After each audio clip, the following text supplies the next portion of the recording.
서울의 스카이라인을 굽어보는 JW그룹 타워 최상층 권지훈 회장의 펜트하우스 오피스는 차가운 유리와 강철로 지어진 성체였다. 태양은 거대한 통유리 창을 뚫고 들어와 값비싼 마호가니 책상 위에 놓인 서류 한 장을 날카롭게 비추었다. 그것은 이혼 합의서였다.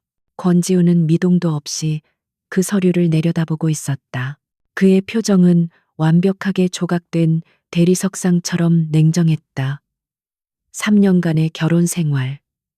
아니, 3년간의 비즈니스 계약이 마침내 끝나는 순간이었다. 상대방 윤서연의 이름이 서류 상단에 단정한 글씨체로 적혀 있었다. 그는 이 순간이 올 것이라 예상했다. 아니, 어쩌면 무의식적으로 기다리고 있었는지도 모른다. 그의 제국에 있어 그녀는 불필요한 장식품에 불과했다. 그는 천천히 몽블랑 만년필을 집어들었다. 잉크가 종이에 스며드는 소리 외에는 거대한 사무실의 어떤 소리도 들리지 않았다. 그의 비서실장 한유라가 그림자처럼 조용히 맞은편에 서 있었다. 그녀의 시선은 지훈의 손끝에 고정되어 있었지만 그 눈빛 깊은 곳에서는 억누른 만족감이 희미하게 타오르고 있었다. 그녀는 이 순간을 위해 오랫동안 공들여왔다. 권지훈은 서명란에 자신의 이름을 거침없이 써내려갔다. 권지훈. 그의 이름 세 글자는 그가 이룬 모든 것, 즉 부와 권력, 그리고 무자비함을 상징했다. 그는 서류를 한유라 쪽으로 밀어냈다. 어떤 망설임도 어떤 미련도 없었다. 그에게 결혼은 전략적 제휴였고 윤서연은 그 제휴의 가장 약한 고리였다. 그녀는 JW그룹의 안주인이라는 역할에 전혀 어울리지 않았다. 즉시 변호사에게 전달해 오늘 안으로 모든 절차를 마무리하도록. 지훈의 목소리는 얼음장처럼 차가웠다. 그는 이미 다음 업무 보고서를 향해 시선을 돌리고 있었다. 윤서연이라는 존재는 그의 인생에서 이미 처리된 파일처럼 닫혀버렸다. 한유라는 가볍게 고개를 숙이며 서류를 집어들었다. 그녀의 입가에 거의 보이지 않는 미소가 스쳤다. 알겠습니다, 회장님. 그리고 오후 3시에는 미주 지사장 화상회의가 예정되어 있습니다. 한유라의 목소리는 언제나처럼 침착하고 유능했다. 그녀는 지훈의 완벽한 조력자이자 그의 야망을 가장 잘 이해하는 사람이었다. 그녀는 윤서연의 순진함과 연약함을 경멸했다. 저런 여자가 어떻게 감히 권지훈의 아내 자리를 차지하고 있었는지 이해할 수 없었다. 지훈은 대답 대신 손을 휘저었다. 회의 일정 따위는 이미 그의 머릿속에 완벽하게 입력되어 있었다. 그의 관심은 오로지 JW그룹의 다음 분기 실적, 그리고 새롭게 추진 중인 바이오 테크놀로지 인수합병 건에 쏠려 있었다. 이혼은 그저 사소한 행정 절차일 뿐 그의 거대한 계획에 어떤 영향도 미치지 못할 것이라 확신했다. 윤서연. 그는 그녀의 얼굴을 떠올리려 애썼지만 안개처럼 흐릿했다. 항상 창백하고 조용하며 존재감 없는 여자. 그녀는 거대한 저택에서 그림을 그리거나 정원을 돌보는 일로 소일했다. 지훈은 그녀의 그런 모습이 자신의 역동적인 세계와 극명한 대조를 이룬다고 생각했다. 그녀는 그의 성공에 아무런 기여도 하지 못했다. 그들의 결혼은 처음부터 철저한 계산하에 이루어졌다. 윤서연의 가문은 몰락했지만 명예가 있었고 지훈의 JW그룹은 신흥 재벌로서 전통적인 명망이 필요했다. 양가의 이해관계가 맞아떨어진 정략 결혼이었다. 지훈은 계약 조건을 충실히 이행했다. 그는 그녀에게 막대한 부와 사회적 지위를 제공했다. 그 이상을 바라는 것은 그녀의 욕심이라고 생각했다. 하지만 윤서연은 그에게 아무것도 요구하지 않았다. 그녀는 값비싼 보석이나 화려한 파티를 원하지 않았다. 그녀가 원했던 것은 아마도 지훈이 결코 줄 수 없는 것, 혹은 주려고 생각해 본 적도 없는 것이었을 것이다. 그는 그녀의 침묵을 무관심 혹은 무능함으로 해석했다. 그리고 그 무능함은 그를 서서히 지치게 만들었다. 한유라는 서류를 들고 조용히 사무실을 나갔다. 문이 닫히는 소리가 유난히 크게 울렸다. 지훈은 다시 거대한 유리창 쪽으로 의자를 돌렸다. 서울의 빌딩 숲이 그의 발 아래 펼쳐져 있었다. 그는 이 도시의 왕이었다. 이 모든 것을 자신의 힘으로 이루었다. 사소한 감정 따위에 발목 잡힐 여유는 없었다. 그는 마지막으로 윤서연과의 만남을 기억해 보려 했다. 약 6개월 전 그녀가 이 집을 나가겠다고 선언했을 때였다. 그녀는 별거를 요구하며 작은 오피스텔로 거처를 옮겼다. 지우는 붙잡지 않았다. 오히려 귀찮은 일이 줄었다고 생각했다. 그리고 오늘 마침내 그녀가 이혼 서류를 보내온 것이다. 깔끔한 마무리였다. 권지훈은 인터컴 버튼을 눌렀다. 한 실장 삼시회의 자료 지금 바로 화면에 띄워. 그의 목소리는 다시 완벽한 통제력을 되찾았다. 윤서연이라는 이름은 그의 의식 밖으로 완전히 밀려났다. 그는 자신의 제국을 운영하는 냉철한 지배자 권지훈 회장으로 돌아왔다. 사적인 감정은 그에게 사치일 뿐이었다. 한유라는 자신의 사무실로 돌아와 이혼 서류를 서류 가방에 넣었다. 그녀는 변호사에게 전화를 걸기 전에 잠시 숨을 골랐다. 드디어 해냈다. 윤서연이라는 장애물이 사라졌다. 그녀는 권지훈의 곁을 차지할 유일한 자격이 있는 사람이 자신이라고 믿어 의심치 않았다. 그녀는 그의 야망을 공유하고 그의 속도를 맞출 수 있는 유일한 여자였다. 그녀는 윤서연이 6개월 전 별거를 시작한 이후 지훈에게 접근하는 모든 연락을 교묘하게 차단해왔다. 물론 윤서연 측에서 먼저 연락을 시도한 적도 거의 없었다. 한유라는 그것이 그 여자의 한계라고 생각했다. 사랑받기 위해 싸울 용기조차 없는 여자. 그런 여자는 권지훈의 옆자리에 있을 자격이 없었다. 한편 지훈은 모니터에 떠오른 복잡한 재무제표를 검토하고 있었다. 그의 두뇌는 냉철한 컴퓨터처럼 숫자를 분석하고 전략을 세웠다. 그는 결혼 생활의 종결이 자신의 업무 효율성을 오히려 높여줄 것이라 생각했다. 더 이상 신경 쓸 사소한 가정사가 없어졌으니 오로지 일에만 몰두할 수 있었다. 그는 윤서연이 위자료로 무엇을 요구했는지조차 확인하지 않았다. 변호사들이 알아서 처리했을 것이다. 아마도 그녀의 가문에 걸맞은 적당한 금액 혹은 그녀가 머물고 있는 그 작은 오피스텔 정도였을 것이다. 그는 그녀가 탐욕스러운 여자가 아니라는 것쯤은 알고 있었다. 그것이 그녀의 유일한 장점이었을지도 모른다. 시간은 무심하게 흘러갔다. 오후에 햇살이 서쪽으로 기울며 사무실 안으로 길게 그림자를 드리웠다. 지훈은 몇 시간 동안 쉬지 않고 업무에 몰두했다. 미주 지사장과의 화상회의는 성공적이었고 바이오테크 인수권도 순조롭게 진행되고 있었다. 모든 것이 그의 통제하에 있었다. 그는 잠시 뻐근한 목을 풀며 의자에 기댔다. 시계는 오후 5시를 가리키고 있었다. 이혼 서류가 처리되기에 충분한 시간이었다. 이제 그는 법적으로도 완벽한 자유의 몸이 되었다. 그는 이 자유를 만끽하며 다음 목표를 향해 나아갈 생각에 오히려 기분이 상쾌해졌다. 그는 윤서연과의 결혼 생활을 실패라고 생각하지 않았다. 그것은 단지 목적을 다한 계약의 종료일 뿐이었다. 그는 그녀에게 어떤 악감정도 없었다. 그저 무관심할 뿐이었다. 그녀의 삶이 앞으로 어떻게 되든 그것은 더 이상 그의 소관이 아니었다. 그는 이미 그녀의 존재를 자신의 세계에서 완전히 삭제했다. 한유라가 다시 사무실로 들어온 것은 5시 30분경이었다. 그녀는 다음날 일정을 브리핑하기 위해 태블릿 PC를 들고 있었다. 그녀의 얼굴은 평소와 다름없이 침착했지만 어딘지 모르게 상기된 듯한 기색이 스쳤다.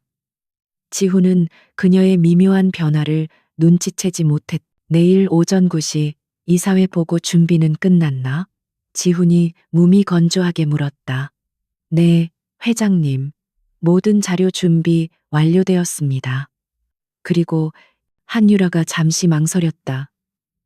그녀는 방금 변호사로부터 모든 절차가 완벽하게 마무리되었다는 확인 전화를 받았다. 이제 정말 끝이었다. 그리고 변호사로부터 연락받았습니다. 이혼 절차가 모두 완료되었습니다. 법적으로 완벽하게 정리되었습니다. 그녀는 최대한 감정을 배제하고 사실만을 전달하려 애썼다. 지훈은 고개를 끄덕였다. 수고했어. 그게 전부였다. 그는 다시 모니터로 시선을 돌렸다. 한유라는 자신의 자리로 돌아가면서 승리의 미소를 감추지 못했다.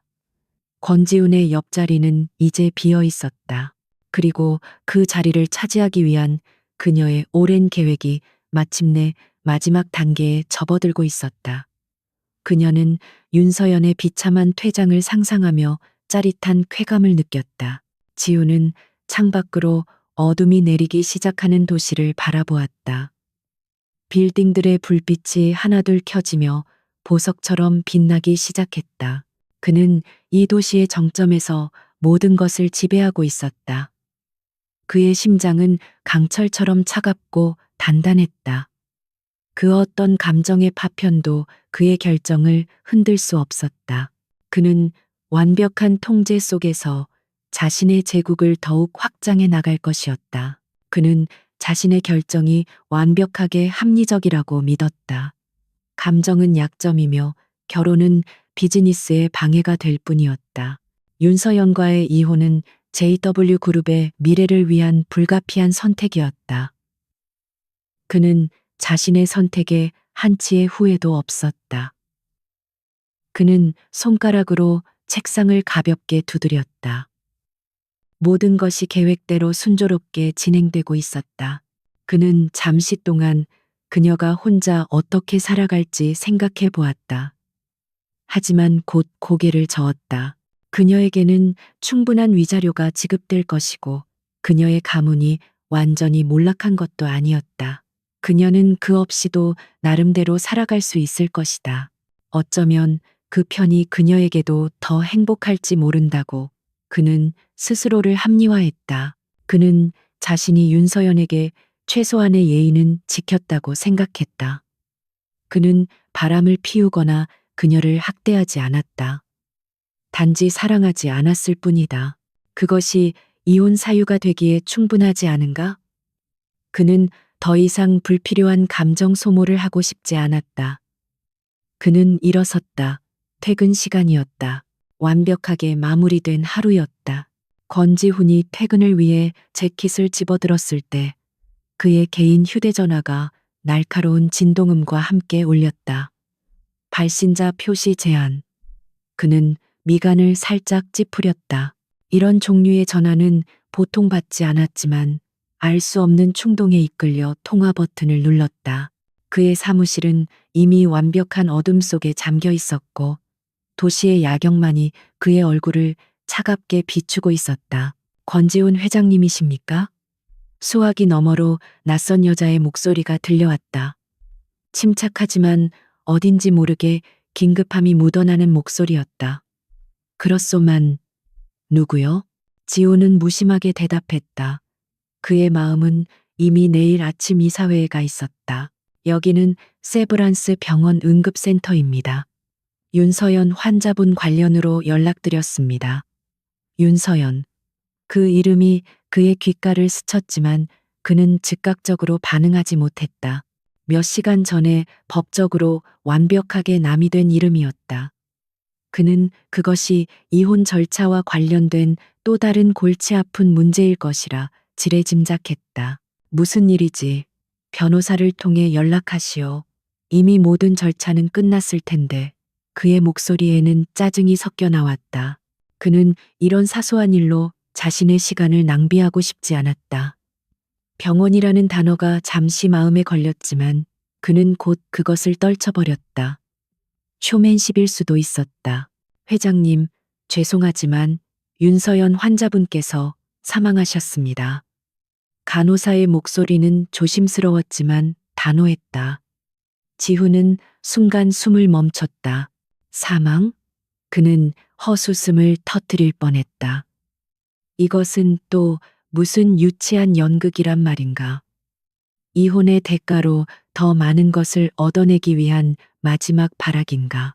지금 장난하는 거요? 그런 식의 협박은 통하지 않아. 원하는 게 있다면 변호사에게 정식으로 요구하라고 전하시오. 그는 전화를 끊으려 했다. 그의 냉철한 이성은 이 상황을 즉각 협상 전략으로 분류했다. 윤서연 혹은 그녀의 뒤에 있는 누군가가 자신을 감정적으로 흔들려 하고 있었다. 장난이 아닙니다. 회장님, 다시 한번 말씀드립니다. 윤서연 환자, 오늘 오후 5시 47분경 본원에서 사망 판정받으셨습니다. 사망 원인은 췌장암 말기. 간호사의 목소리가 떨려왔다. 지훈의 손이 재킷을 붙잡은 채 허공에서 굳어버렸다. 췌장암, 말기? 그 단어들은 그의 뇌 속에서 아무런 의미도 형성하지 못한 채 부유했다.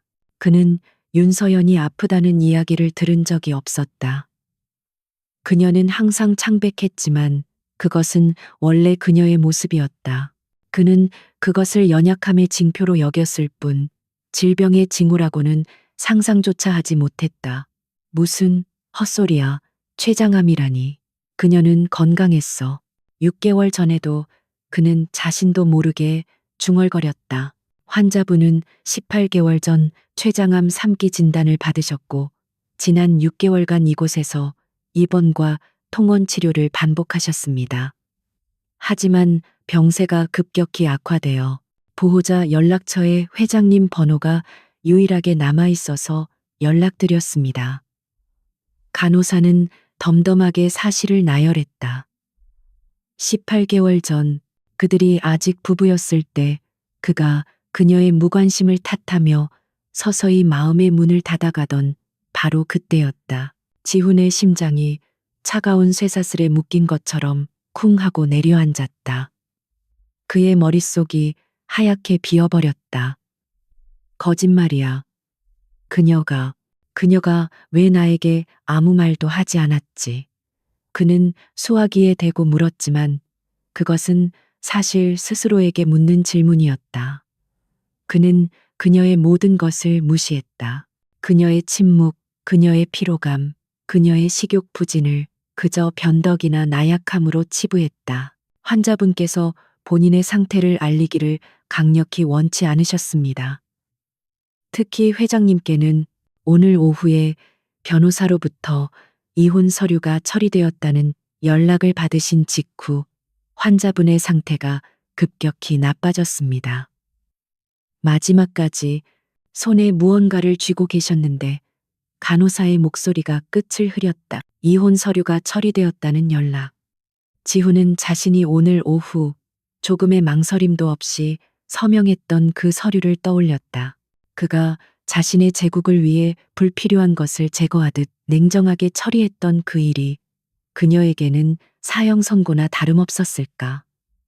그는 자신의 손을 내려다보았다. 만년필을 쥐었던 그 손이 미세하게 떨리고 있었다. 지금 어디라고 했지? 세브란스 병원? 그의 목소리가 심하게 갈라져 나왔다. 그는 자신이 무슨 말을 하고 있는지조차 제대로 인지하지 못했다. 사무실의 화려한 야경이 갑자기 구역질 나는 네온사인의 향연처럼 보였다. 공기가 희박해지고 숨이 막혀왔다. 네, 신촌 세브란스 병원 장례식장으로 바로 안내해 드릴 수 있습니다. 지금 막 안치실로. 간호사의 말이 채 끝나기도 전에 지훈의 손에서 휴대전화가 미끄러져 떨어졌다. 묵직한 스마트폰이 대리석 바닥에 부딪히며 날카로운 파열음을 냈지만 그는 그 소리를 듣지 못했다. 그의 귀에는 사망하셨습니다. 췌장암 말기 18개월 전이라는 단어들만 메아리치고 있었다. 그가 완벽하게 통제하고 있다고 믿었던 세계에 거대한 균열이 생겼다. 그가 삭제했다고 생각했던 존재, 윤서연. 그녀는 그가 모르는 사이 가장 고통스러운 방식으로 그의 삶에서 영원히 퇴장해버렸다. 그는 비틀거리며 책상을 짚었다. 그의 무릎이 후들거렸다. 평생 동안 단 한 번도 느껴보지 못했던 종류의 공포와 혼란이 그를 덮쳤다. 이것은 사업 실패나 주가 폭락과는 비교할 수 없는 존재의 근간을 뒤흔드는 충격이었다. 그는 자신이 그녀에게 무슨 짓을 했는지 깨닫기 시작했다. 그는 그녀를 죽게 내버려 두었다. 아니, 어쩌면 그는 그녀의 죽음을 재촉했는지도 모른다. 그가 냉혹하게 서명한 그 잉크 자국이 그녀의 마지막 남은 생명의 실을 끊어버린 것일지도 모른다.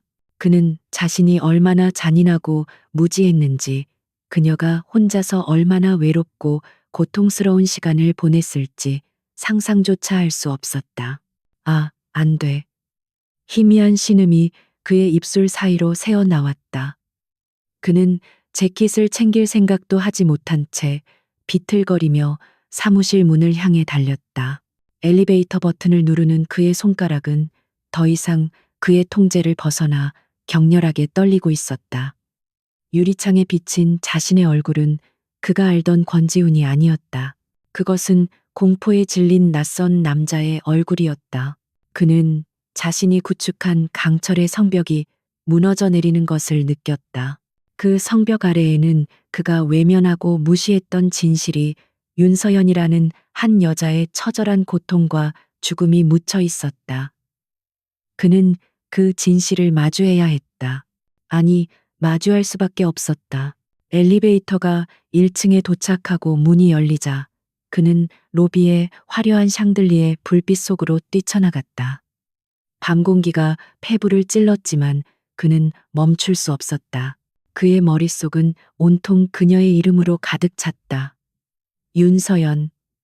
그가 오늘 지워버렸다고 생각했던, 그러나 이제 영원히 그의 삶의 낙인처럼 찍혀버린 이름이었다. 권지우는 자신의 마이바흐를 거의 통제 불능 상태로 몰았다.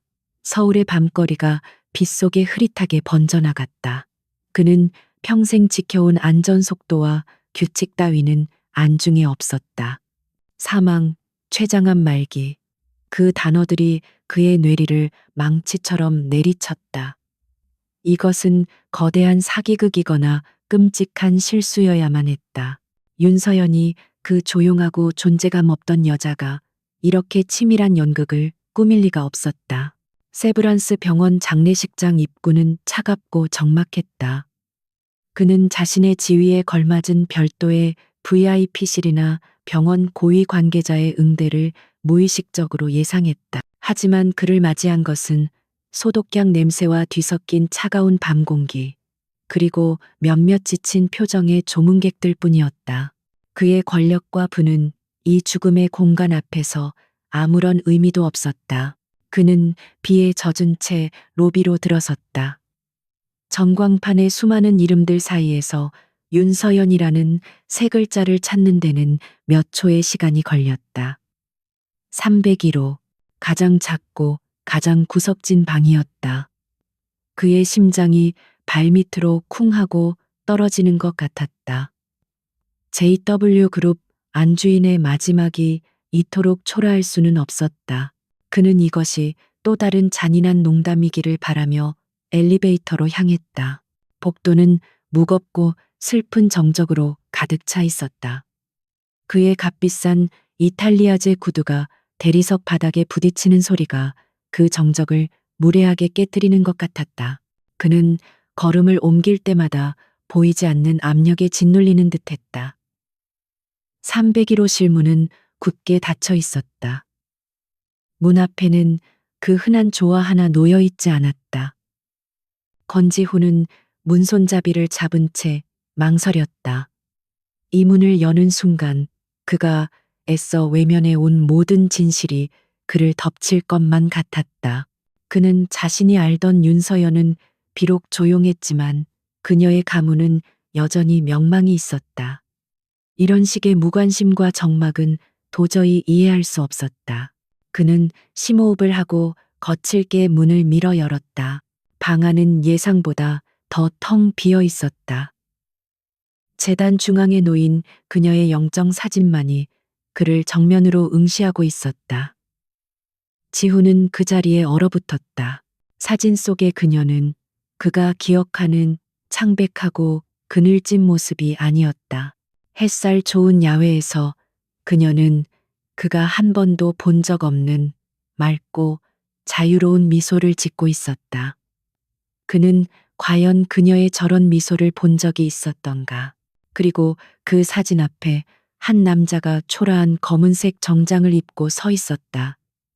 그는 등을 돌린 채 미동도 하지 않고 영정 사진만 바라보고 있었다.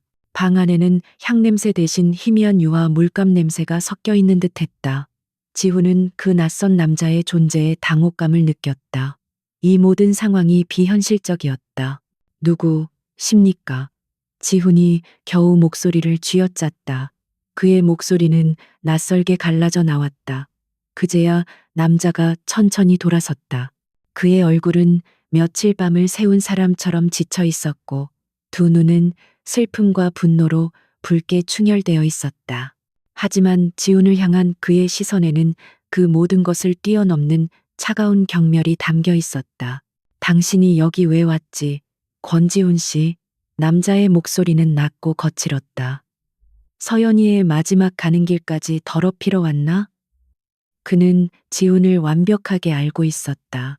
지훈은 본능적으로 방어적인 태세를 취하려 했지만 이 낯선 남자가 뿜어내는 순수한 적의 앞에서 그의 모든 권위는 무용지물이었다. 윤서연 씨는 정말로 사실이요? 지훈은 자신이 무슨 말을 하는지도 몰랐다. 그는 여전히 이 모든 것을 부정하고 싶었다. 당신은 누군데 여기 있는 거요? 나는 강민준이라고 하오. 당신이 기억조차 못할 서연이의 유일한 친구였지. 민준이 한 걸음 다가섰다. 그의 눈빛은 지훈의 오만한 가면을 꿰뚫어 보는 듯 했다. 당신이 그녀의 남편이라는 이름으로 그녀를 저택에 가둬두고 투명인간 취급할 때 그녀 곁을 지켰던 사람이야. 당신이 비즈니스 미팅에서 술잔을 부딪히는 동안 그녀가 항암 치료를 받으며 고통스러워할 때 손을 잡아준 사람이라고. 민준의 목소리가 격렬하게 떨리기 시작했다. 지우는 숨을 쉴 수 없었다. 항암, 치료, 췌장암이라니. 사실이었어. 그녀는 왜 나에게 한마디도. 그는 뒷걸음질 쳤다. 그의 냉철한 두뇌가 이 끔찍한 정보를 처리하지 못하고 과부하에 걸린 듯 했다. 말해, 당신에게. 민준이 조소했다. 그 웃음소리는 칼날처럼 날카롭고 잔인했다. 당신이 그녀의 말을 들은 적이 단 한 번이라도 있었나? 서연이는 18개월 전에 진단을 받았어. 18개월 동안 단 하루도 빠짐없이 혼자서 이 지옥 같은 병과 싸웠다고. 민준이 절규하듯 외쳤다. 그 소리는 텅 빈 복도를 울렸다. 18개월. 지훈의 머릿속이 하얗게 비었다.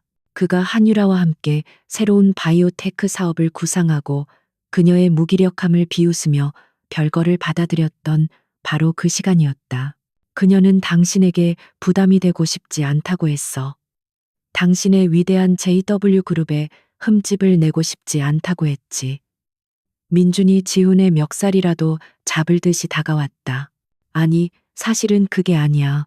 그녀는 당신이 자신을 동정의 눈으로 보는 것을 죽기보다 싫어했어.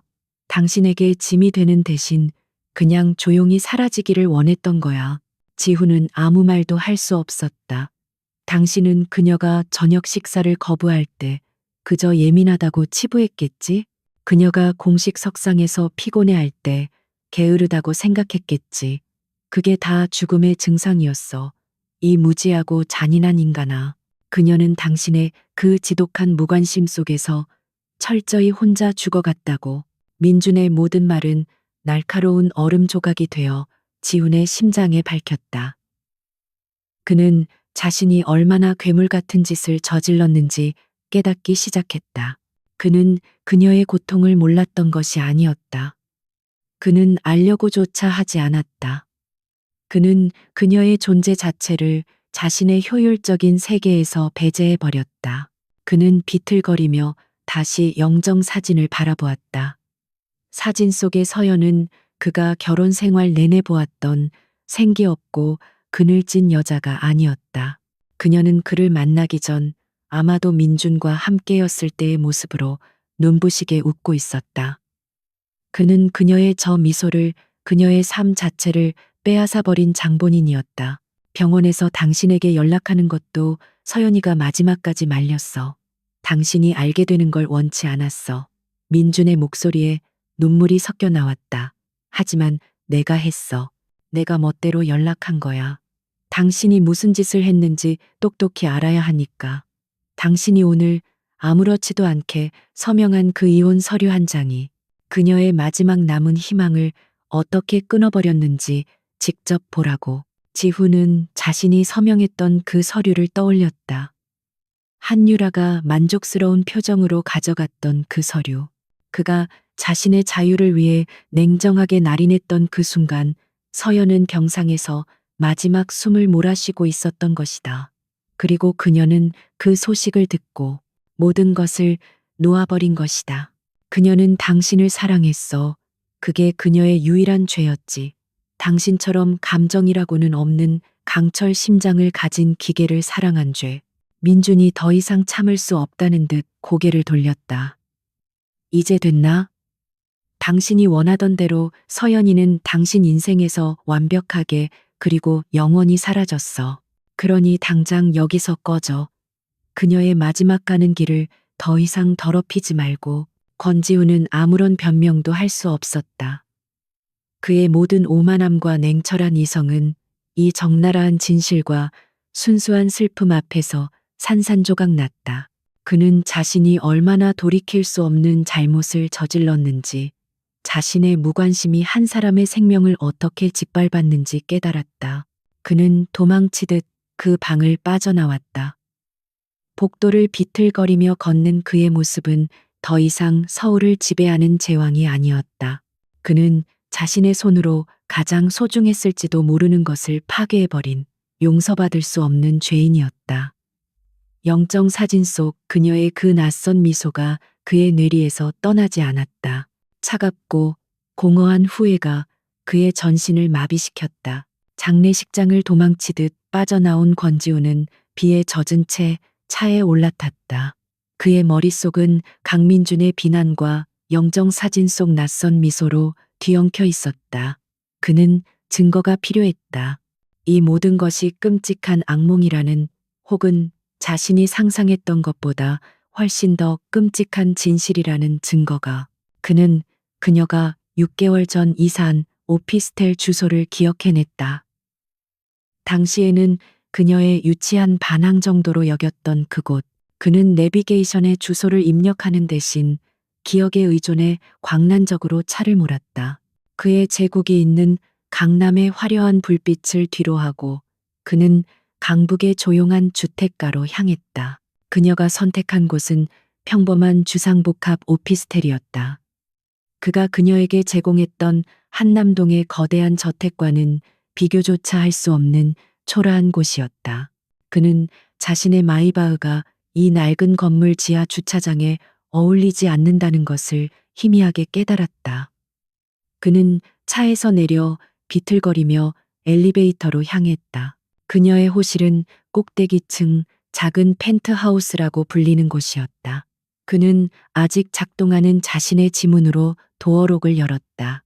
문이 소리 없이 열리고 안에서 희미하게 그녀의 향기가 흘러나왔다. 그가 잊고 지냈던 라벤더와 테레비뉴가 섞인 독특한 향기. 그의 심장이 거칠게 방망이질 쳤다. 집안은 놀라울 정도로 깔끔했다. 모든 것이 제자리에 정돈되어 있었고 먼지 한 톨 보이지 않았다. 마치 그녀가 방금 청소를 마친 사람처럼. 하지만 그 깨끗함 속에는 어떤 온기도 느껴지지 않았다. 그것은 삶의 흔적이 아니라 모든 것을 정리하고 떠날 준비를 하는 사람의 마지막 손길이었다. 거실은 작았지만 천장이 높아 답답하지 않았다. 한쪽 벽면 전체가 유리창으로 되어 있어 서울의 야경이 한눈에 들어왔다. 그가 그의 사무실에서 내려다보던 화려한 강남의 불빛과는 다른 소박하고 따뜻한 강북의 불빛이었다. 그녀는 매일 밤 이 풍경을 보며 무슨 생각을 했을까? 그는 천천히 안으로 들어섰다. 소파 위에는 그녀가 쓰던 얇은 캐시미어 담요가 단정하게 개켜져 있었다. 테이블 위에는 찻잔 하나와 일담한 시집 한 권이 놓여 있었다. 그는 시집의 제목을 보았다. 죽음의 기술. 그는 숨이 턱 막히는 것을 느꼈다. 그의 시선은 거실 한쪽에 닫힌 문으로 향했다. 그녀가 이곳으로 이사 오면서 유일하게 요구했던 것. 작업실로 쓸 수 있는 방이 하나 있었으면 좋겠어요. 그는 그때 그녀의 말을 무시했다. 그 거대한 저택에도 작업실은 있지 않았느냐고 퉁명스럽게 대꾸했을 뿐이다. 그는 조심스럽게 그 문을 열었다.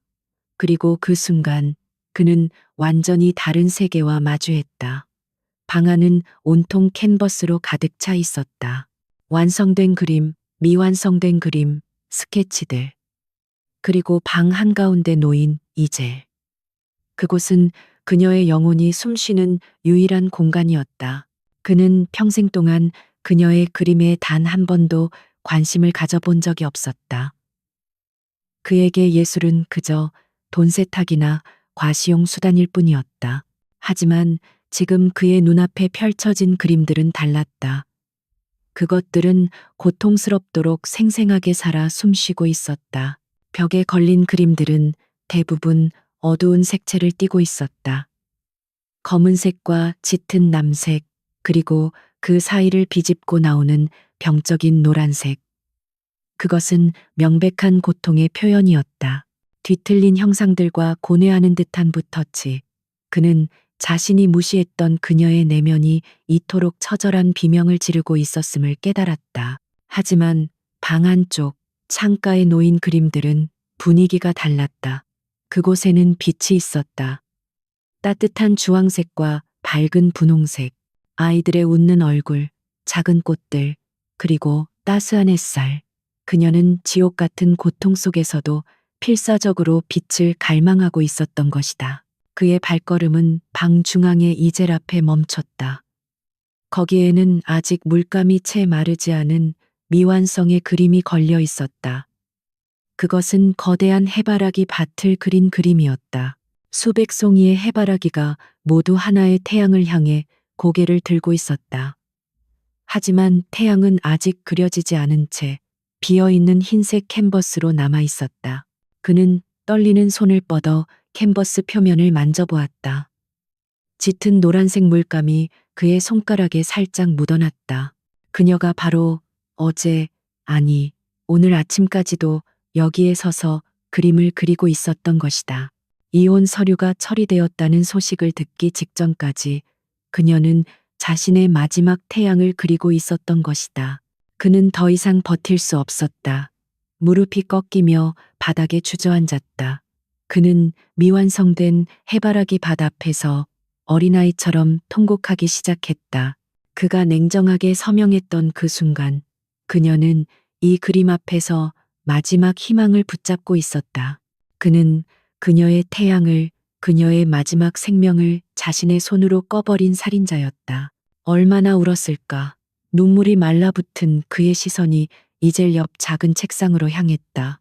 그곳에는 그녀의 흔적들이 남아 있었다.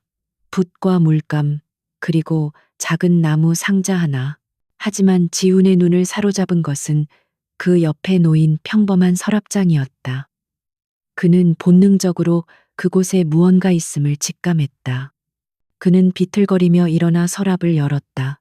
그 안에는 그가 예상했던 일기장이나 편지 따위는 없었다. 대신 그의 눈을 찌른 것은 차갑고 냉혹한 현실이었다. 그것은 수북이 쌓인 병원비 청구서와 약 봉투들이었다. 그는 떨리는 손으로 서류 뭉치를 꺼내 들었다. 세브란스 병원, 윤서연 귀하, 항암 치료비, 방사선 치료비, 응급 입원비. 날짜는 18개월 전부터 바로 어제까지 이어지고 있었다. 그리고 모든 청구서 하단에는 완납 도장이 찍혀 있었다. 그녀는 이 모든 비용을 혼자 감당했다. 그는 그녀가 자신의 카드를 정지시켰을 때 그저 유치한 자존심이라고 생각했다. 하지만 그녀는 그의 돈으로 자신의 죽음을 연명하고 싶지 않았던 것이다. 그녀는 자신의 얼마 남지 않은 재산과 그림을 팔아 이 막대한 병원비를 지불했다. 그녀는 마지막 순간까지 권지훈의 아내라는 짐을 지지 않으려 발버둥 쳤다. 청구서 더미 아래 갈색 약병들이 쏟아져 나왔다. 옥시코돈, 펜타닐 패치. 그 이름들은 지훈도 알고 있었다. 말기암 환자들에게 처방되는 가장 강력한 마약성 진통제. 그는 6개월 전 그녀가 소화가 잘 안 된다며 식사를 거부하던 모습을 떠올렸다. 그것은 소화불량이 아니었다. 그것은 암세포가 그녀의 장기를 갉아먹는 고통이었고 진통제가 일으키는 끔찍한 부작용이었다. 그는 자신이 얼마나 잔인하게 그녀를 오해했는지 깨달았다. 그는 그녀의 고통스러운 신음소리를 그저 나약한 투정으로 치부했다. 그는 그녀가 약에 취해 몽롱해하는 것을 보고 그가 없는 사이 다른 짓이라도 하는 것 아니냐고 의심까지 했었다. 그는 인간이 아니었다. 그리고 그 모든 것의 맨 아래 작은 노트 한 권이 있었다. 표지에는 아무것도 적혀 있지 않았다. 그는 심장이 멎을 것 같은 두려움을 느끼며 노트를 펼쳤다. 그것은 감상적인 일기장이 아니었다. 그것은 병상일지였다. 그녀가 자신의 몸 상태를 매일매일 기록한 냉철하고 객관적인 기록이었다. 4월 10일 통증 지수 6, 10, 메스꺼움 심함, 음식 섭취 불가, EKG 감량. 5월 22일 3차 항암, 머리카락이 전부 빠지기 시작함. 가발을 맞췄다.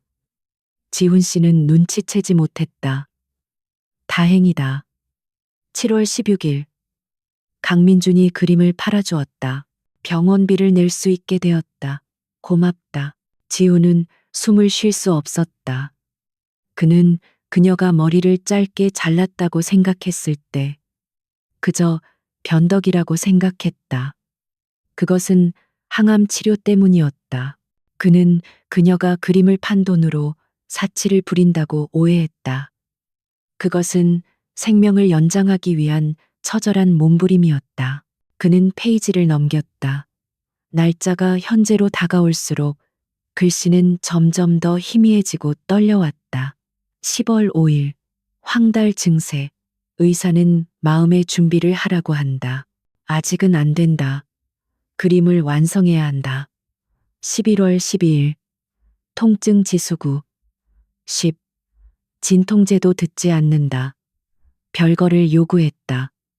그가 받아들였다. 이제 그를 더 이상 속이지 않아도 된다. 홀가분하다.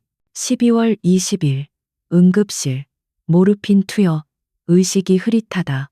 해바라기를 보고 싶다. 그리고 마지막 페이지. 바로 어제 날짜였다. 글씨는 거의 알아볼 수 없을 정도로 심하게 떨리고 있었다. 오늘 변호사에게 이혼 서류를 보냈다.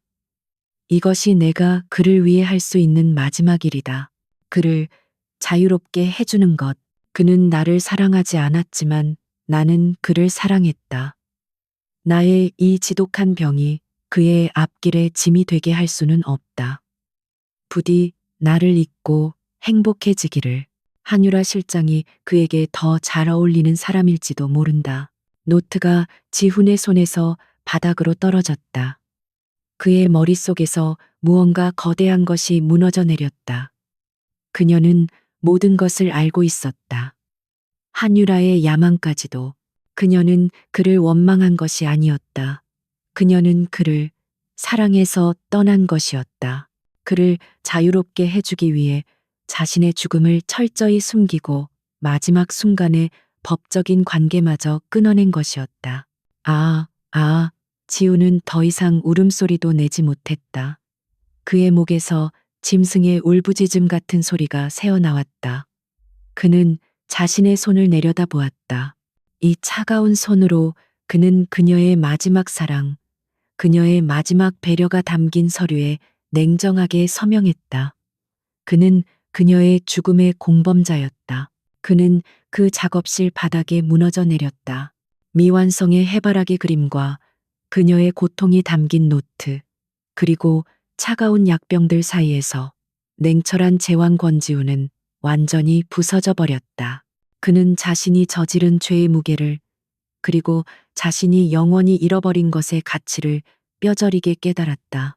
권지우는 윤서연의 작은 오피스텔, 그녀의 고통과 사랑이 응축된 그 작업실 바닥에 얼마나 오래 앉아 있었는지 몰랐다. 동쪽 창문으로 새벽의 희미한 빛이 스며들기 시작했을 때 그는 자신이 끔찍한 마비 상태에서 서서히 깨어나고 있음을 느꼈다. 마비가 풀린 자리에는 살을 애는 듯한 죄책감이 칼날처럼 파고들었다. 그는 부서진 로봇처럼 삐걱거리며 일어섰다. 그의 눈은 그녀의 병상일지, 약병, 그리고 미완성의 해바라기 그림을 번갈아 가며 훑었다. 그의 뇌가 거부하던 진실의 조각들이 이제야 비로소 하나의 끔찍한 그림으로 맞춰지기 시작했다. 지난 18개월간의 모든 기억이 왜곡된 프리즘을 통과한 것처럼 재구성되기 시작했다. 첫 번째 기억의 파편이 날카롭게 떠올랐다. 약 8개월 전 JW 그룹의 연말 VVIP 만찬회. 그의 사업에 가장 중요한 투자자들이 모인 자리였다. 윤서연은 그가 특별히 주문한 화려한 드레스를 입고 그의 곁에 서 있었다. 그는 그녀의 창백한 안색과 억지로 짓는 미소가 마음에 들지 않았다. 만찬이 한창일 때 그녀가 갑자기 입을 막으며 비틀거렸다. 그녀는 그에게 속이 좋지 않다고, 소화불량인 것 같다고 속삭였다. 그는 분노했다. 그의 완벽한 연애에 흠집을 낸 그녀가 원망스러웠다. 그는 그녀에게 이 중요한 자리에서 예의 없게 굴지 말라고 차갑게 쏘아붙였다. 그녀는 고개를 숙이고 사과한 뒤 화장실로 급히 사라졌다. 그리고 그날 밤 그녀는 돌아오지 않았다. 그는 그녀가 자신의 위신을 깎아내린 것에 대한 벌로 그날 밤 그녀를 거대한 저택의 빈 방에 홀로 내버려 두었다. 그는 그녀의 소화불량을 그저 연약한 자의 변명이나 관심받기 위한 행동으로 치부했다. 하지만 이제 그는 안다. 그것은 소화불량이 아니었다. 그것은 췌장을 갉아먹는 암세포의 고통이었거나 독한 항암제가 일으키는 참을 수 없는 메스꺼움이었을 것이다. 그녀는 VVIP들 앞에서 구토를 참아내며 그의 체면을 지키기 위해 필사적으로 버텼던 것이다. 그리고 그는 그런 그녀에게 모욕을 주었다. 죄책감이 파도처럼 그를 덮쳤다. 그는 숨을 몰아쉬며 벽을 짚었다. 또 다른 기억이 떠올랐다. 그녀의 체중 감소. 그는 그녀가 6개월 전 별거를 선언하기 직전 눈에 띄게 말라가는 것을 알아챘다. 그는 심지어 요즘 다이어트라도 하는 건가? 보기에는 좋군이라는 잔인한 농담까지 던졌다. 그녀는 아무 대답 없이 그저 희미하게 웃었다. 그는 그 미소의 의미를 이제야 알았다. 그것은 체념이었고 고통을 감추기 위한 필사적인 가면이었다. 그녀는 보기 좋게 마른 것이 아니었다. 그녀는 말 그대로 죽어가고 있었던 것이다. 그녀가 항상 헐렁한 스웨터와 긴 치마를 고집했던 것도 앙상하게 변해가는 몸을 감추기 위해서였다. 그녀의 끝없는 피로감. 그는 그녀를 게으르다고 비난했다. 주말이면 그는 골프나 사교 모임으로 바빴지만 그녀는 항상 피곤하다는 이유로 침대에 누워 있거나 작업실에 틀어박혀 있었다. 그는 그녀가 재벌가 안주인으로서의 의무를 다하지 않는다고 자신의 성공에 아무런 도움이 되지 않는다고 경멸했다. 그는 몰랐다.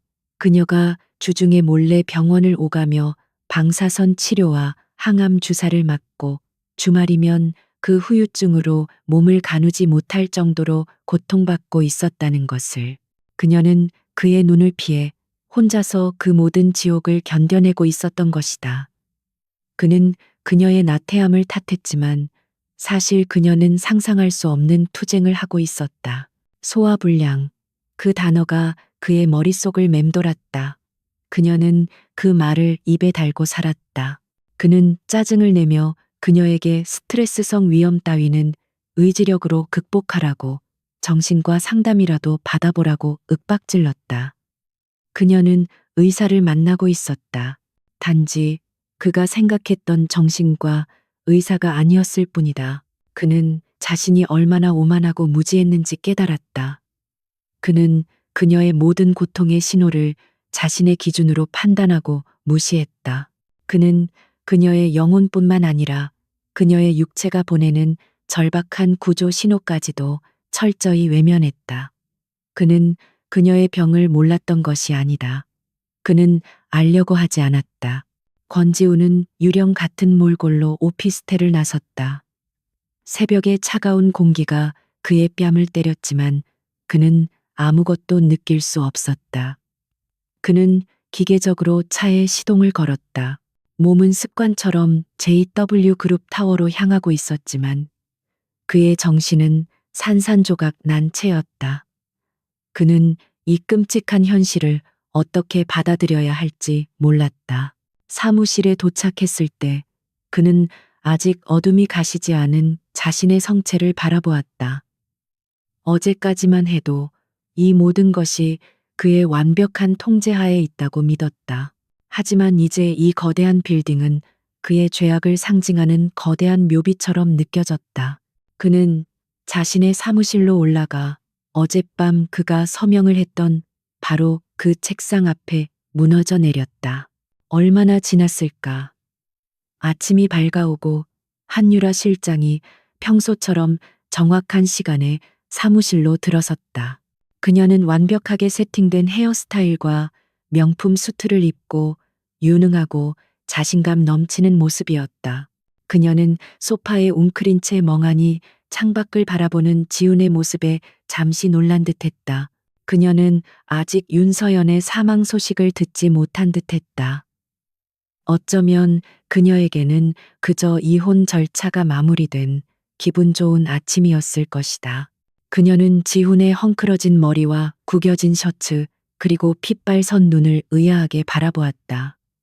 회장님, 밤새 여기에 계셨습니까? 안색이 안 좋으십니다. 한유라는 상황을 파악하려 했으며 평소처럼 침착하게 그에게 다가갔다. 그녀는 그가 어젯밤 이혼 서류에 서명한 후 복잡한 심경에 사로잡힌 것이라고, 어쩌면 일말의 감상에 젖은 것이라고 지레짐작했다.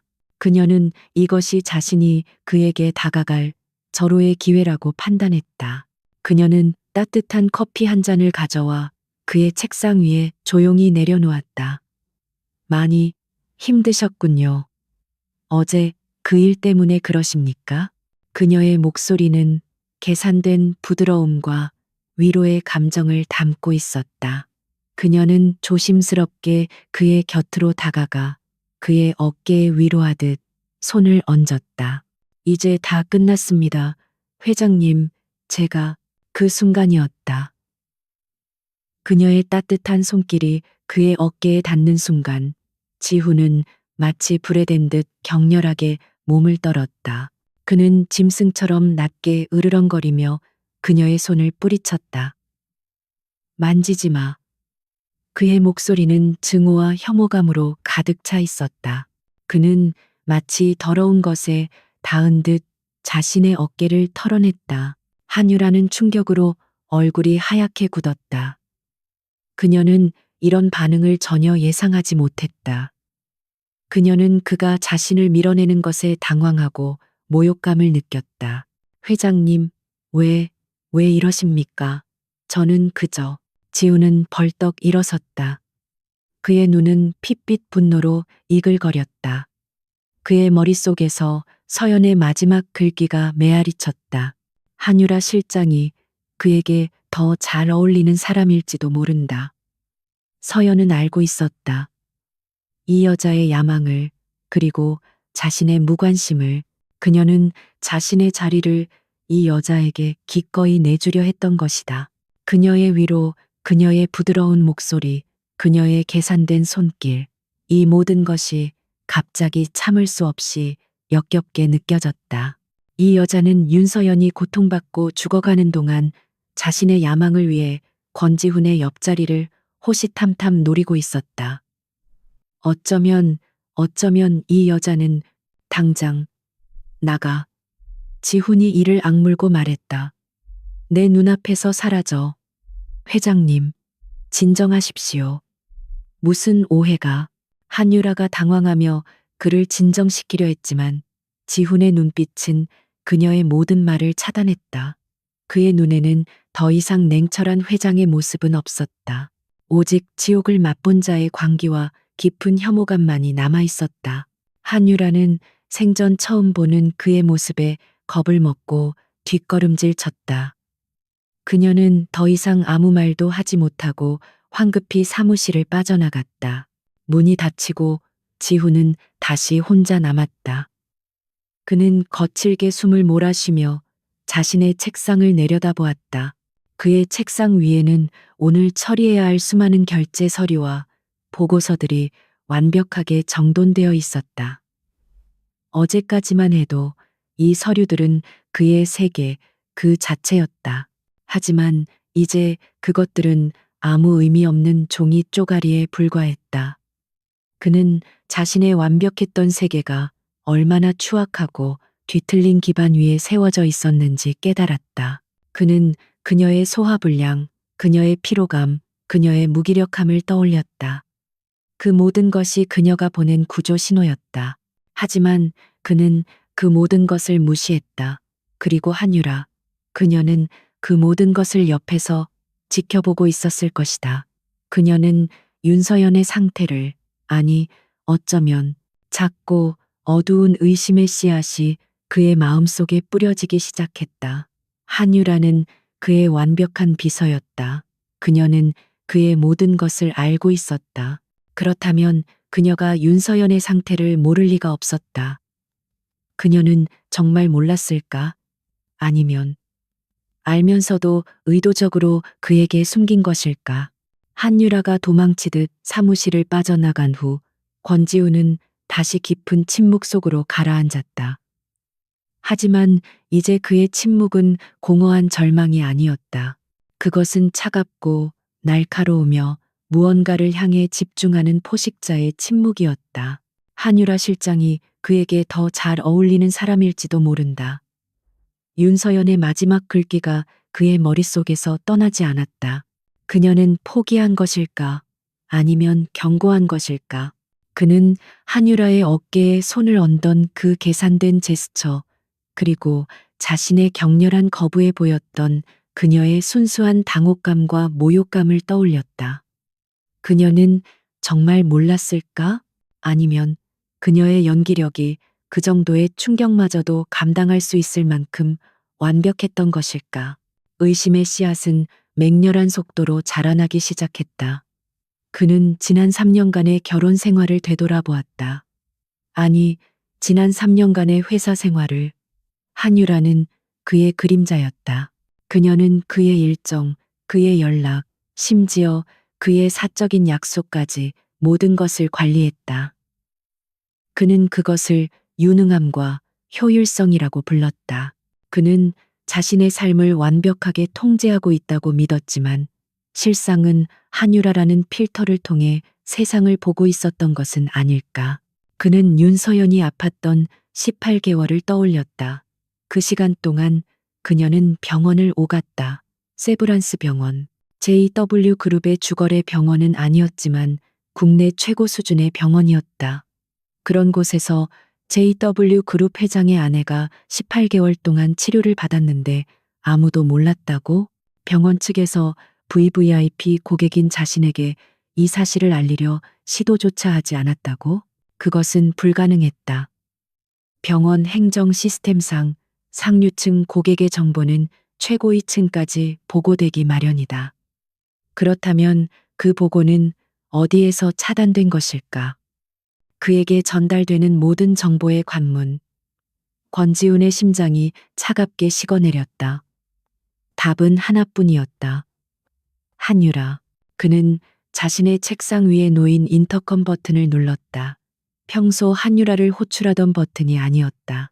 그것은 JW그룹의 보안 및 감사팀을 총괄하는 그에게만 직속으로 보고하는 안기철 실장의 직통 라인이었다. 안 실장은 전직 국정원 출신으로 오직 권지훈에게만 충성하는 인물이었다. 안 실장, 10분 내로 내 사무실로 와. 자네의 최고 등급 보안 장비를 가지고. 지훈의 목소리는 강철처럼 차갑고 흔들림이 없었다. 어제의 광기와 절망은 사라지고 목표를 설정한 냉혹한 지배자의 모습이 돌아와 있었다. 단지 그 목표가 더 이상 사업 확장이 아니었을 뿐이다. 안 실장은 정확히 7분 만에 모습을 드러냈다. 그는 어떤 질문도 하지 않고 특수 제작된 노트북과 보안 장비들을 지훈의 책상에 연결하기 시작했다. 무엇을 찾으시겠습니까? 회장님, 내 사무실, 그리고 내 개인 비서실의 모든 통신 기록, 지난 18개월간의 기록 전부. 안 실장의 손이 잠시 멈칫했지만 그는 곧바로 명령을 수행했다. 키워드를 주시면 세브란스 병원, 윤서연, 그리고 강민준. 지훈이 마지막 이름을 내뱉었을 때 그의 목소리는 미세하게 떨렸다. 그는 강민준이라는 이름이 한유라의 기록에 남아있을 것이라고는 예상하지 못했다. 하지만 확인해야 했다. 그리고 한유라 실장의 개인 단말기, 그리고 그녀가 내 이름으로 발신한 모든 메시지, 내역, 내 승인 없이 이루어진 모든 통신을 다 뒤져. 지훈이 덧붙였다. 회장님, 한 실장의 개인 단말기는 내 명령이야. 지훈이 잘라 말했다. 안 실장은 더 이상 묻지 않고 키보드를 두드리기 시작했다. 권지훈의 사무실은 다시 침묵에 잠겼다. 안 실장의 타자 소리만이 유일한 소음이었다. 지훈은 창밖을 내다보았다. 서울은 활기찬 아침을 맞이하고 있었지만 그의 눈에는 모든 것이 잿빛으로 보였다. 그는 자신의 무관심이 어떻게 이용당했는지, 자신의 냉혹함이 어떻게 한유라의 야망을 위한 무기가 되었는지 깨닫기 시작했다. 그는 한유라가 자신에게 접근하는 모든 것을 얼마나 교묘하게 통제했는지 떠올렸다. 회장님, 사모님께서 전화하셨는데 중요하지 않은 용건이라 제가 처리했습니다. 회장님, 세브란스 병원에서 후원 요청 전화가 왔는데 거절해 두었습니다. 회장님, 어떤 화가가 사모님을 팔아 그림을 팔아보려 연락이 왔는데 차단 조치했습니다. 그때는 그 모든 것이 유능한 비서의 완벽한 업무 처리라고 생각했다. 그가 듣고 싶어 하지 않는 사소한 일들을 알아서 걸러주는 방패라고 여겼다. 하지만 이제 보니 그것은 방패가 아니었다. 그것은 윤서연을 고립시키고 그를 눈멀게 만든 감옥의 벽이었다. 1시간이 지났을까? 안 실장이 마침내 고개를 들었다.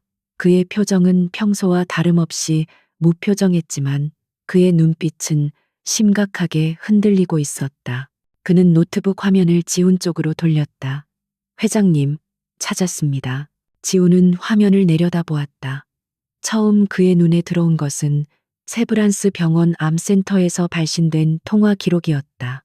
지난 18개월간 총 27번의 전화가 그의 비서실로 걸려왔다. 그리고 모든 통화 기록 옆에는 한유라의 이니셜 HYR과 함께 처리 완료, 스팸성 후원 요청 또는 처리 완료, 개인 용무라고 적혀 있었다. 그의 피가 얼어붙었다. 27번. 그녀는 27번이나 그에게 닿으려 했던 것이다. 아니, 병원 측에서 환자의 상태를 알리기 위해 27번이나 절박하게 연락을 시도했던 것이다. 그리고 한유라는 그 모든 것을 막아섰다. 다음은 이메일과 문자 메시지 기록이었다. 강민준. 그가 보낸 수십 통의 절박한 메시지들이 화면을 가득 채웠다. 권지훈 씨, 서연이가 위험합니다. 제발, 제발 한 번만 와주세요. 당신이 인간이라면 이럴 수는 없습니다. 그녀가 죽어가고 있습니다. 제발, 그녀의 마지막을 외롭게 하지 마세요. 모든 메시지는 수신 차단 및 스팸 폴더로 이동 처리되어 있었다. 한유라는 강민준을 사모님을 이용하려는 사기꾼으로 분류하여 시스템에서 원천 차단했다. 지우는 강민준이 장례식장에서 자신에게 보였던 그 경멸과 분노의 이유를 이제야 알았다. 그는 자신을 구제불능의 악마라고 생각했을 것이다. 그리고 마지막 가장 치명적인 증거가 나타났다. 안 실장이 지훈의 개인 휴대전화와 연동된 비서실의 발신 기록을 복구해냈다. 그것은 한유라가 윤서연에게 직접 보낸 문자 메시지 내역이었다. 윤서연이 지훈에게 잠깐 통화할 수 있느냐고 중요한 할 말이 있다고 보낼 때마다 한유라가 지훈을 사칭해 답장을 보냈다. 지금 회의 중입니다. 나중에 하십시오. 미국 출장 중입니다. 귀국하면 연락하겠습니다. 중요한 일이면 한 실장에게 전달하세요. 사소한 일로 방해하지 마시길. 지훈은 그 날짜들을 자신의 일정표와 대조해 보았다. 미국 출장이라고 답장이 간 날, 그는 바로 이 사무실에서 주간 보고를 받고 있었다. 회의 중이라고 답장이 간 날, 그는 피트니스 센터에서 한가롭게 운동을 하고 있었다. 한유라는 철저하게 그와 그녀 사이를 갈라놓았다. 그녀는 지훈의 무관심을 방패 삼아 그의 냉담함을 무기 삼아 윤서연을 철저히 고립시켰다. 그녀는 윤서연이 마지막 희망을 품고 남편에게 연락할 때마다 당신 남편은 당신에게 관심이 없다는 잔인한 현실을 지훈의 목소리로 확인시켜 주었던 것이다. 그리고 어제 그가 이혼 서류에 서명한 직후의 기록, 한유라는 변호사에게서 절차 완료 확인을 받자마자 자신이 직접 세브란스 병원 안병동의 간호사실로 전화를 걸었다. 통화 내용은 녹취되어 있지 않았지만 통화 시간은 정확히 1분 30초였다. 지훈은 모든 것을 깨달았다. 한유라는 윤서연이 죽어가고 있다는 것을 알고 있었다. 그녀는 윤서연이 병원에 있다는 것을, 어쩌면 그녀의 병명까지도 정확히 알고 있었을 것이다. 그리고 그녀는 의도적으로 그 모든 정보를 차단했다. 그녀는 지훈이 서연의 병을 알게 되면 그가 동정심이나 죄책감 때문에 이혼을 망설일까봐 두려웠던 것이다. 그래서 그녀는 서연이 죽기만을 기다렸다. 아니, 그녀는 서연의 죽음을 재촉했다.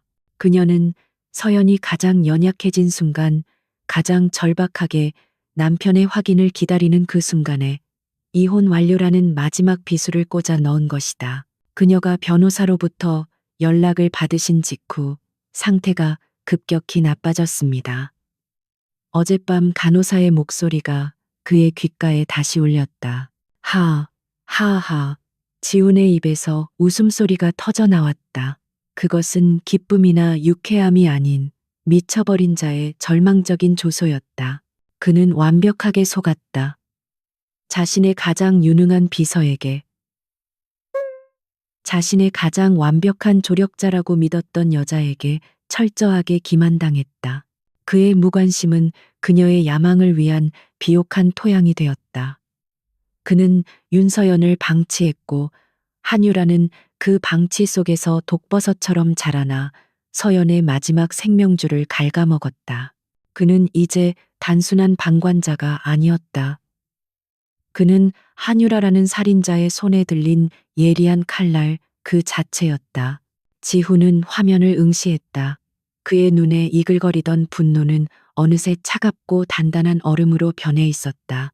모든 감정이 사라진 그 눈동자에는 오직 한 가지, 파괴를 향한 명확한 의지만이 남아 있었다. 그는 안 실장을 바라보았다.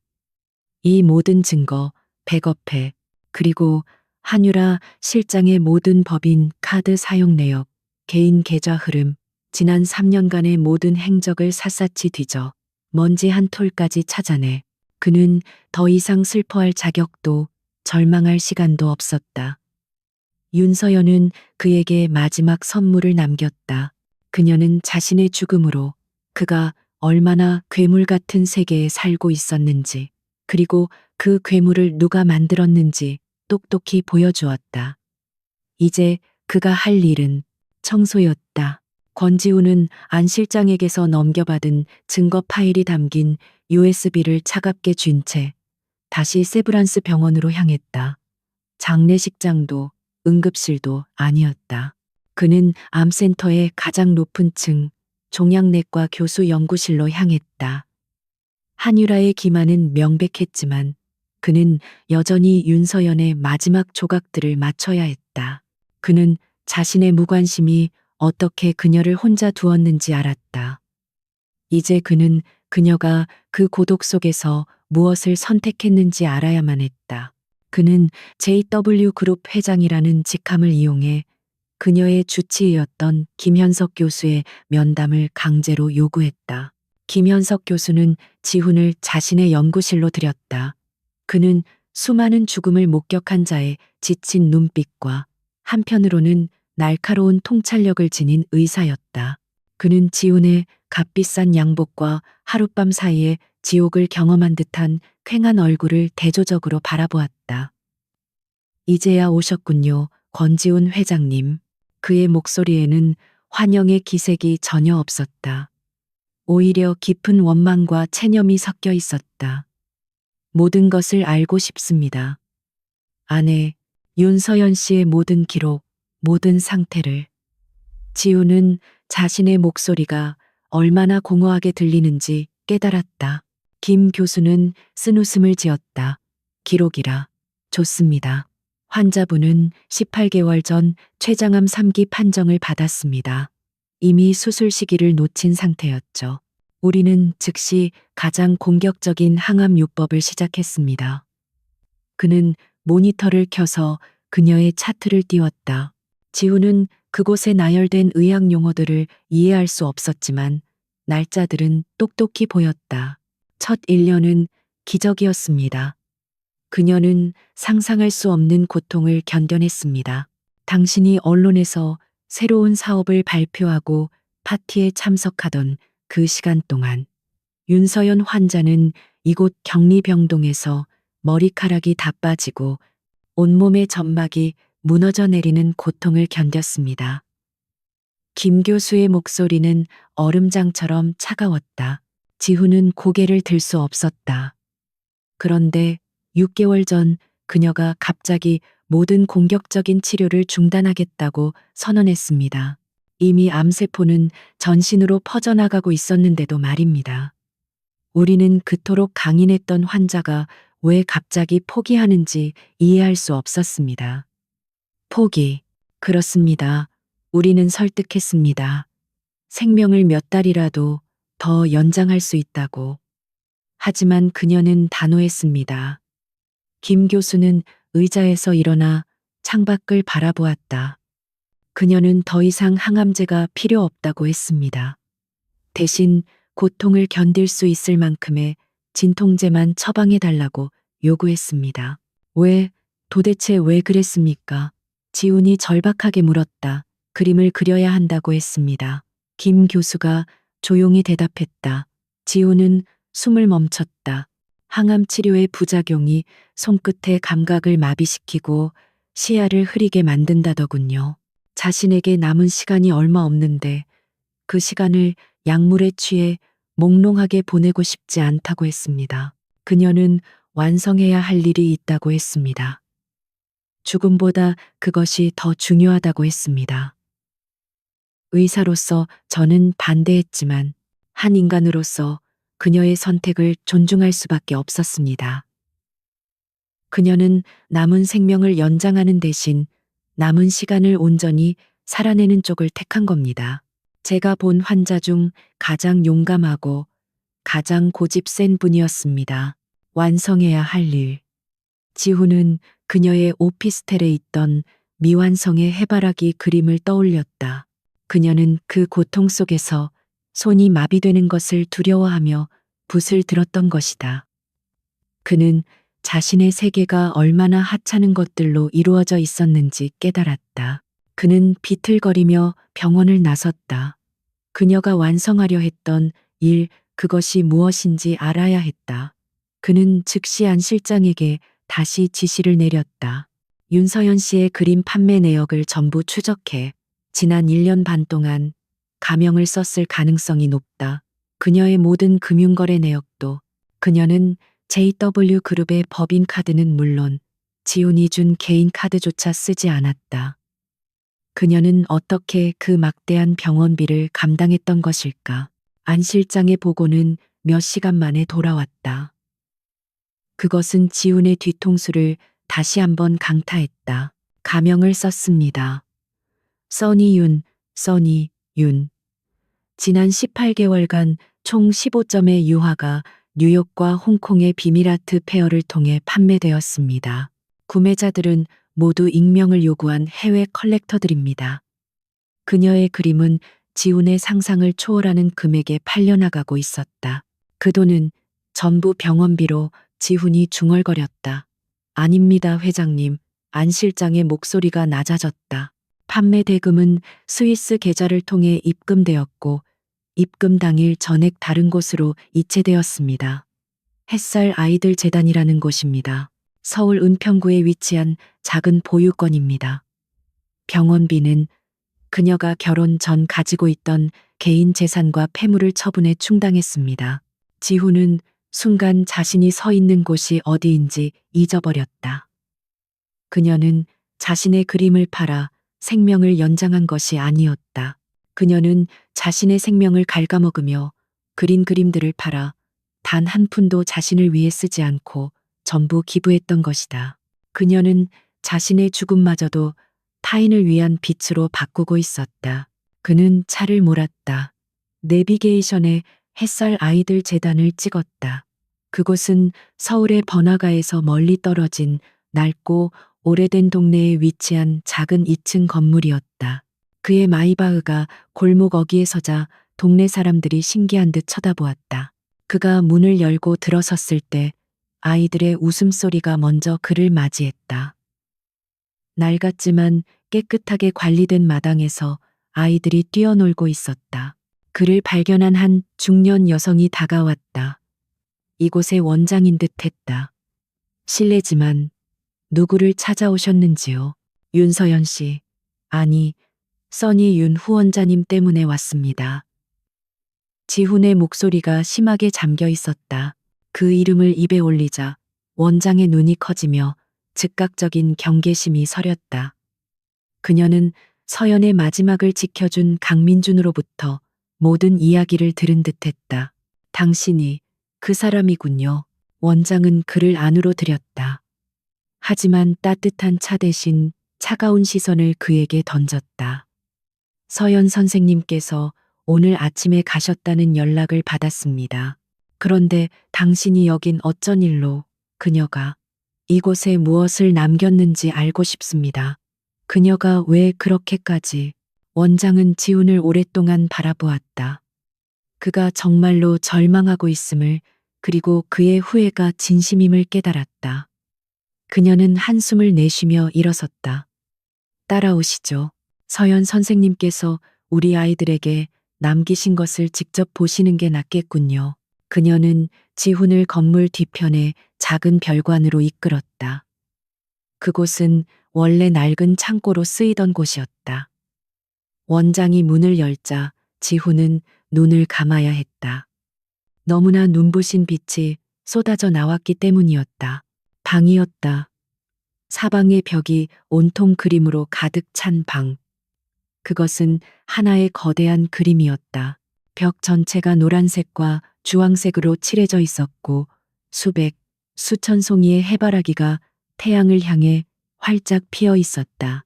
그녀의 오피스텔 이젤 위에 있던 그 미완성의 태양이 이곳에서는 아이들의 웃음소리와 함께 완벽하게 완성되어 있었다. 선생님께서 태양의 방이라고 이름 붙이셨어요. 원장이 조용히 말했다. 비가 오나 눈이 오나 우리 아이들이 언제든 따뜻한 햇살 속에서 놀 수 있기를 바라셨죠. 지난 6개월간 몸이 부서져라 이곳에 오셔서 그림을 그리셨습니다. 진통제를 맞아가면서 저희는 그저 몸이 좀 약하신 분인 줄로만 알았습니다. 방 한가운데서 놀고 있던 대여섯 살배기 여자아이가 지훈에게 달려와 그의 바지를 잡아당겼다. 아저씨, 이것 보세요. 써니 선생님이 제 얼굴도 그려줬어요. 아이가 벽 한쪽을 가리켰다. 해바라기 꽃잎 사이사이에 이곳 아이들의 웃는 얼굴이 작은 요정처럼 숨어 있었다. 지우는 그 자리에 무릎을 꿇고 말았다. 그는 벽에 그려진 해바라기를 어루만졌다. 아직 물감 냄새가 채가시지 않은 그 벽에서 그녀의 마지막 온기가 느껴지는 듯했다. 그녀는 그 차가운 오피스텔에서 고통과 싸우며 스케치를 하고 주말마다 이곳에 와서 아이들에게 자신의 생명을 물감처럼 칠해 넣었던 것이다. 그녀는 그에게 아무것도 요구하지 않았다. 그녀는 그에게 짐이 되기를 원치 않았다. 그녀는 그가 경멸했던 그 시간 동안 가장 고귀하고 위대한 일을 홀로 해내고 있었다. 그녀는 자신의 죽음을 예감하고 이 아이들에게 영원히 지지 않는 태양을 선물했다. 권지훈은 자신이 이룬 모든 것, 그의 제국, 그의 부, 그의 권력이 이 작은 태양의 방 앞에서 얼마나 초라하고 무의미한지 깨달았다. 그는 그녀가 남긴 눈부신 빛 앞에서 고개를 들 수 없었다. 그는 그녀의 가장 위대한 순간을 철저히 외면했던 가장 어리석은 남자였다. 권지우는 태양의 방바닥에 무릎을 꿇은 채 움직이지 못했다. 사방을 가득 채운 눈부신 해바라기들이 그의 초라한 영혼을 심판하는 것 같았다. 아이들은 이 낯선 아저씨의 갑작스러운 슬픔을 이해하지 못했다. 한 아이가 다가와 작은 손으로 그의 등을 토닥였다. 그 순수한 위로가 그의 죄책감을 더욱 날카롭게 파고들었다. 원장은 복잡한 표정으로 그 광경을 지켜보다가 조용히 밖으로 나가 어딘가로 전화를 걸었다. 그녀의 목소리는 낮았지만 단호했다. 지우는 그 방에서 시간을 잊었다. 그림에 담긴 생생한 색채는 그의 잿빛 세계와 잔인한 대조를 이루었다. 그는 벽에 그려진 아이들의 웃는 얼굴을 어루만졌다. 모든 붓 터치에서 서연의 마지막 숨결이 느껴졌다. 그때 방문 입구에 그림자가 드리워졌다. 강민준이었다. 그는 이젤과 물감통이 담긴 낡은 가방을 든 채 돌처럼 굳은 표정으로 서 있었다. 그의 등장은 방 안의 모든 소리를 삼켜버렸다. 원장의 연락을 받고 온 것이 분명했다. 지훈은 천천히 고통스럽게 일어섰다. 그에게는 어떤 변명도 방어 기제도 남아있지 않았다. 오직 수치심뿐이었다. 당신도 이곳을 알고 있었군. 지훈이 겨우 목소리를 쥐어짰다. 여긴 서연이의 진짜 집이었으니까. 민준이 쓴웃음을 지었다. 당신의 그 차가운 궁전이 아니라 여긴 그녀가 숨을 쉬고 살아있음을 느꼈던 곳이야. 죽어가는 마지막 순간까지 여기에 자신의 생명을 쏟아부었다고. 지우는 그 비난을 고스란히 받아내며 고개를 끄덕일 수밖에 없었다. 난 아무것도 몰랐어. 알려고 하지 않았겠지. 민준이 차갑게 내뱉었다. 그는 지훈의 완전히 무너진 얼굴을 바라보았다. 한때 세상을 호령하던 오만한 제왕의 모습은 온데간데 없고 텅 비어버린 껍데기만 남아있었다. 민주는 자신의 증오와 서연에게 한 마지막 약속 사이에서 갈등했다. 그의 거친 손이 낡은 재킷 주머니로 향했다. 서연이는 당신이 언젠가 이곳을 찾아낼 거라고 했어. 당신이 그럴 자격이 없는데도 당신의 그 잘난 양심이든 아니면 지독한 죄책감이든 결국 당신을 이리로 이끌 거라고 말했지. 그의 손에 들려 나온 것은 값비싼 편지지가 아닌 평범한 흰색 봉투였다. 겉봉투에는 권지훈이라는 이제는 너무나 익숙해진 서연에 떨리는 필체가 적혀 있었다. 이걸 당신에게 전해달라고 했어. 모든 것이 끝난 후에 민준의 목소리는 억눌린 분노로 떨렸다. 왜 아직도 당신 같은 인간의 감정 따위를 신경 썼는지 난 도무지 이해할 수가 없어. 그는 편지를 지훈의 가슴팍에 거칠게 떠밀었다. 이건 당신을 위해서가 아니야. 오직 서연이를 위해서야. 그녀의 마지막 부탁이니까. 읽어. 그리고 제발 다시는 서연이의 기억 근처에 얼씬도 하지 마. 그녀를 더 이상 더럽히지 말라고. 강민주는 지훈에게 등을 돌렸다. 그는 어리둥절해하는 아이들 곁에 쭈그리고 앉아 아이들을 다독였다. 그는 서연의 유산과 함께 자신의 자리를 선택했다. 지훈은 그 편지를 든 채 홀로 남겨졌다. JW 그룹의 모든 주식 증서보다 더 무겁게 느껴지는 편지였다. 그의 손이 너무 심하게 떨려 봉투를 제대로 열 수조차 없었다. 그는 간신히 봉투를 열었다. 편지지의 글씨는 병상일지의 마지막 페이지처럼 약하고 떨렸지만 그 속에는 이상한 평온함이 담겨 있었다. 나의 지훈 씨에게, 회장님이 아닌 나의 지훈 씨라는 호칭에 그의 심장이 멎는 듯했다. 이 편지를 쓸 때 제게 남은 시간이 많지 않다는 것을 알아요. 당신에게 이혼 서류를 보낸 것은 원망 때문이 아니었어요. 그건 당신을 사랑해서였습니다. 지훈은 숨을 쉴 수 없었다. 저는 제가 죽어간다는 것을 알았어요. 그리고 당신의 완벽한 삶에 제가 짐이 되는 것을 견딜 수가 없었습니다. 당신의 세계는 너무나 빠르고 빛나는데 저의 병은 그 완벽함에 얼룩이 될 테니까요. 그녀는 고백했다. 저는 당신을 사랑했어요. 이 정략 결혼이 있기 훨씬 전부터 당신의 그 날카로운 눈빛과 야망, 그 강인함을 사랑했어요. 언젠가는 당신이 저를 봐줄 거라는 어리석은 기대를 품었죠. 하지만 당신은 단 한 번도 저를 보지 않았어요. 괜찮아요. 그건 당신 잘못이 아니니까요. 마음을 강요할 수는 없는 거잖아요. 저는 죽어가요. 지훈 씨. 그리고 저는 JW 그룹 회장의 병든 아내가 아니라 그냥 윤서연으로 죽고 싶었어요. 당신의 동정을 받고 싶지 않았어요.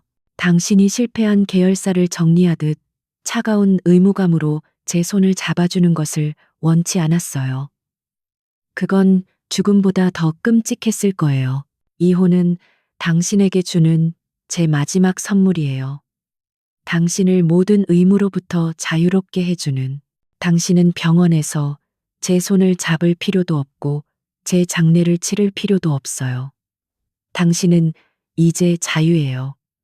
지훈의 눈에서 뜨거운 눈물이 뺨을 타고 흘러내렸다. 부디 당신의 삶을 완벽하게 살아가세요. 행복해지세요. 당신 곁에 설 수 있는 사람을 찾으세요.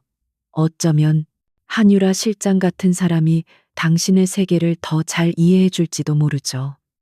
그 한 줄이 비수처럼 그의 심장에 밝혔다.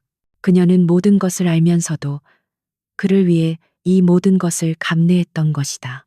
마지막으로 단 한 가지만 부탁할게요. 저를 위해 울지 마세요. 거창한 장례식도 치르지 마세요. 그리고 죄책감도 갖지 마세요. 그저 당신이 그 서류에 서명했던 것처럼 저를 쉽게 놓아주세요. 안녕, 지훈 씨. 나의 처음이자 마지막 사랑. 편지가 그의 손에서 바닥으로 떨어졌다. 그의 가슴에서 짐승의 울부짖음 같은 단말마의 통곡이 터져 나왔다. 그는 그저 무시했던 아내를 잃은 것이 아니었다. 그는 자신을 진정으로 사랑해준 유일한 사람을 잃은 것이었고 그 파괴자는 바로 자기 자신이었다. 그는 태양의 방을 둘러보았다. 그녀는 자신을 위해 울지 말라고 했다. 하지만 이 방, 그녀가 남긴 이 눈부신 사랑과 희생은 그가 평생을 바쳐 통곡하게 만들 거대한 기념비였다.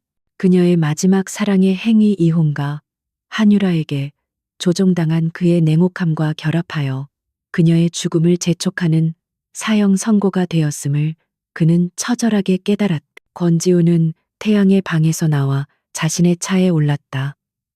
그의 손에는 윤서연이 남긴 눈물로 얼룩진 편지가 쥐어져 있었다. 그는 더 이상 울지 않았다.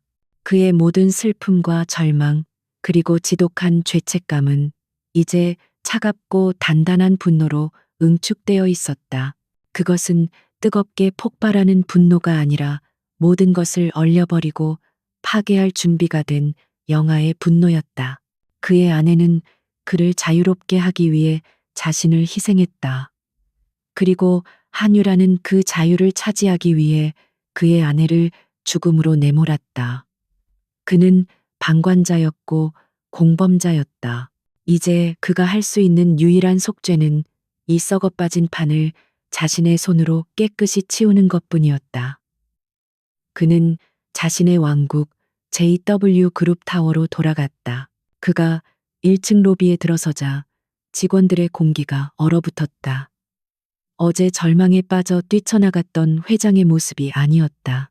그는 이틀 밤을 꼬박 세운 사람처럼 헬쑥했지만 그의 눈빛은 시베리아의 동토처럼 차가웠다.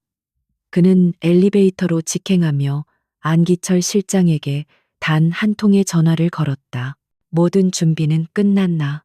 네, 회장님. 검찰 측 협조까지 확보했습니다. 즉시 긴급 이사회를 소집해 30분 후 한유라 실장도 반드시 참석시키도록 반드시. 지훈의 목소리는 어떤 감정도 담겨 있지 않아 더욱 섬뜩했다. JW 그룹 전체가 비상사태에 돌입했다. 긴급 이사회 소집은 창사 이래 처음 있는 일이었다.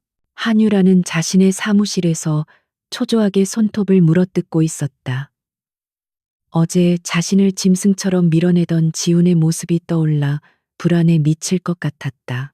그가 윤서연의 죽음 때문에 잠시 이성을 잃었다고 생각하려 했었다. 하지만 방금 떨어진 긴급 이사회 소집 명령은 불길한 징조였다. 그녀는 황급히 이사회 자료를 챙겨 회의실로 향했다. 어쩌면 그가 이 충격을 이기지 못하고 경영 일선에서 물러나려는 것일까? 그렇다면 이것은 오히려 기회일 수 있었다. 그녀는 자신의 표정을 관리하며 가장 유능하고 신뢰할 수 있는 비서의 가면을 쓰고 회의실 문을 열었다. 회의실의 공기는 살얼음판 같았다. 모든 이사진이 침통하고 긴장된 표정으로 앉아 있었고 상석에는 권지훈이 앉아 있었다. 그는 창밖을 바라보고 있었지만 그의 존재감만으로도 방 안의 모든 공기가 짓눌리는 듯했다. 한유라는 조심스럽게 자신의 자리에 앉았다. 회장님, 부르셨습니까? 이사회 안건은. 지우는 천천히 고개를 돌려 그녀를 바라보았다. 그의 눈은 텅 비어 있었지만 그 빈 공간이 모든 것을 빨아들이는 블랙홀 같았다. 안건은 한유라 실장, 당신입니다. 한유라의 심장이 쿵 하고 내려앉았다. 네, 회장님, 그게 무슨, 안 실장. 지훈이 짧게 명령했다. 회의실에 거대한 스크린이 켜졌다. 안기철 실장이 회의실 구석에 서서 노트북을 조작했다. 첫 번째로 화면에 뜬 것은 페이퍼 컴퍼니 자금 흐름도였다. 유라 컨설팅이라는 이름의 유령 회사였다. 한유라 실장, 당신은 지난 18개월간 총 47억 원의 회사 자금을 횡령했습니다. 이 사진들이 경악하며 술렁이기 시작했다. 한유라의 얼굴이 하얗게 질렸다. 아닙니다. 회장님, 저건 모함입니다. 제가 왜 그런 짓을. 이유는 나도 궁금했지. 지훈이 그녀의 말을 잘랐다. 당신은 명품이나 부동산에 돈을 쓰지 않았더군. 그래서 안 실장이 좀 더 깊이 파봤어. 스크린이 다음 화면으로 넘어갔다. 그것은 입금 내역이었다. 입금처는 세브란스 병원의 원무과 직원, 그리고 몇몇 언론사의 기자들, 심지어 강민준의 작업실 건물주까지 포함되어 있었다. 당신은 내 아내의 모든 흔적을 지우기 위해 회사 돈을 썼더군. 지훈의 목소리가 낮게 울렸다. 병원 직원을 매수해서 윤서연 환자의 정보를 차단하고 기자들을 매수해서 내 귀에 어떤 소문도 들어가지 않게 막았어. 심지어 강민준 화가를 압박하기 위해 그의 건물주에게까지 돈을 뿌렸지. 내 돈으로 내 뒤에서 내 눈과 귀를 완벽하게 막아버린 거야. 한유라는 숨을 쉴 수 없었다. 회장님, 오해입니다. 저는 그저 회장님의 명예에 흠이 갈까봐 사모님이 이상한 사람들과 어울리는 것을 막으려 했을 뿐입니다. 그녀는 필사적으로 변명했다. 하지만 지훈은 그녀의 변명에 아무런 관심도 없다는 듯 다음 자료를 띄웠다. 횡령은 시작에 불과하지. 당신은 더 대담했으니까. 이건 당신의 차명 계좌 주식 거래 내역이야.